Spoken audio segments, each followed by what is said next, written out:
Hai Aqua Friends, ikutin kami praktikum yuk. Praktikum kali ini dilaksanain di Pantai Sadranan, Gunung Kidul, daerah istimewa Yogyakarta.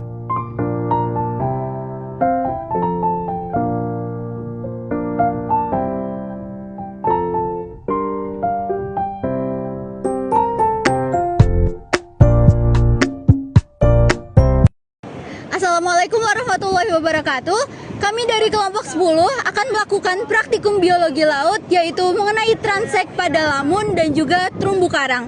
Oleh karena itu, sebelumnya kami perkenalkan anggota kelompok kami. Yang pertama, saya sendiri, Luminti Rizky Larasati. Oke, perkenalkan saya Brilian Rosi Wahyudi. Perkenalkan nama saya Ilham Aulia. Perkenalkan nama saya Ida Isaini.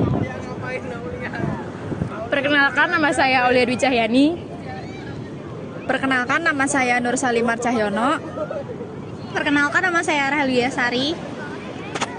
Perkenalkan nama saya Muhammad Fatih Ruzak dan ada teman saya yang berhalangan hadir, Chandra Purnama Aji. Oke, kami di sini akan mempraktikum biologi laut. Mungkin sebelumnya, apa itu biologi laut?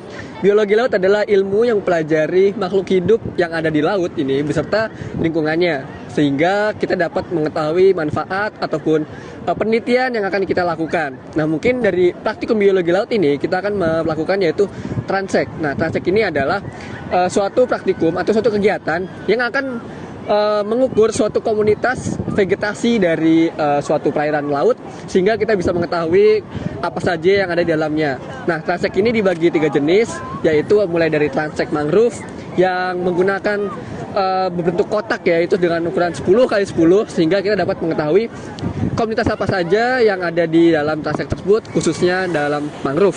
Kemudian yang kedua, ada transek kuadran, yaitu untuk lamun.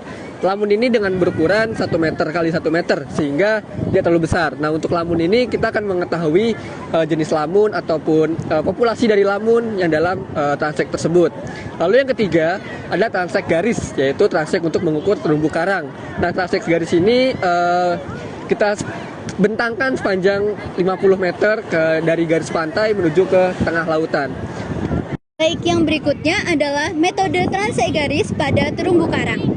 Transek garis digunakan untuk menggambarkan struktur komunitas pada karang dengan melihat karang mati, karang hidup, kemudian bentuk substrat, dan juga keberadaan biota lainnya.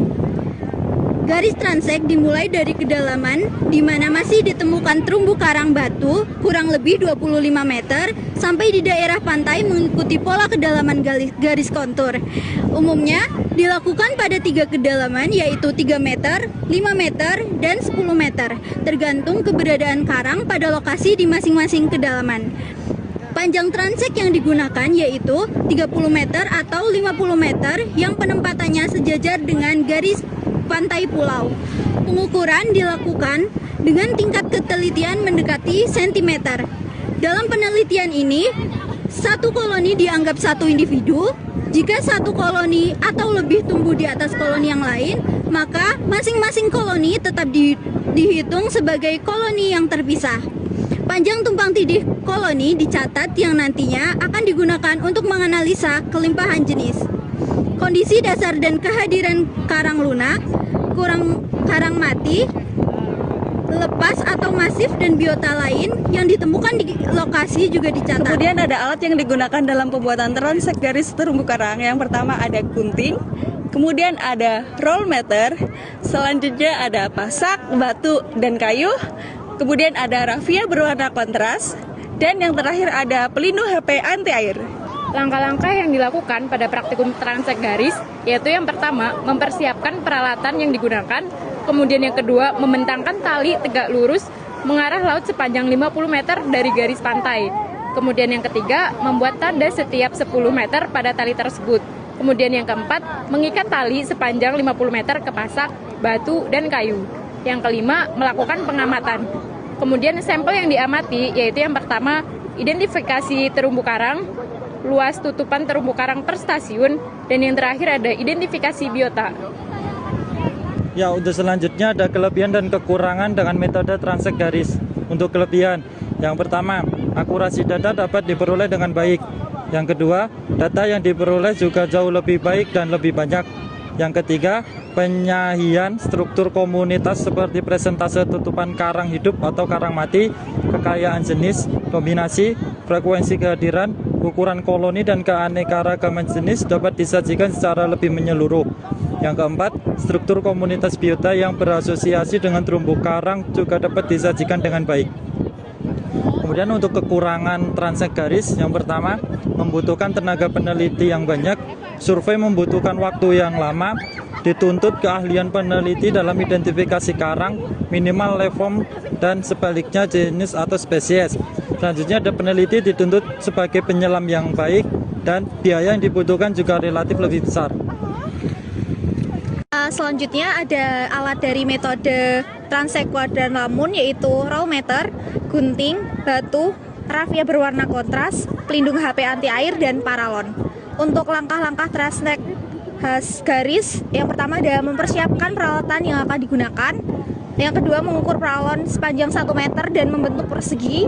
Ketiga, membagi 9 titik pengambilan sampel lamun menggunakan rafia. Yang keempat, melakukan pengamatan lamun. Sampel yang diamati ada identifikasi jenis lamun. Adapun metode transek kuadran atau lamun, yaitu transek kuadran digunakan untuk memantau biota di sekitar lamun dalam suatu perairan. Pengukuran transek kuadran pada lamun berbeda dengan pengukuran transek kuadran pada mangrove. Adapun kelebihan dan kekurangan dengan metode transek kuadrat, yang pertama kelebihannya, data yang diperoleh lengkap dengan menggambar posisi biota yang ditemukan pada transek kuadrat dengan bantuan kamera bawah laut. Kelebihan yang kedua, sumber informasi yang bagus dalam pemantauan laju pertumbuhan, tingkat kematian, dan laju rekrutmen.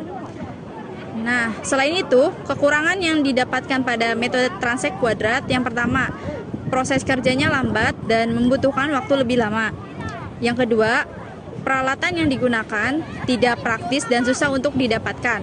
Yang ketiga, metode ini cocok hanya pada luasan perairan yang kecil.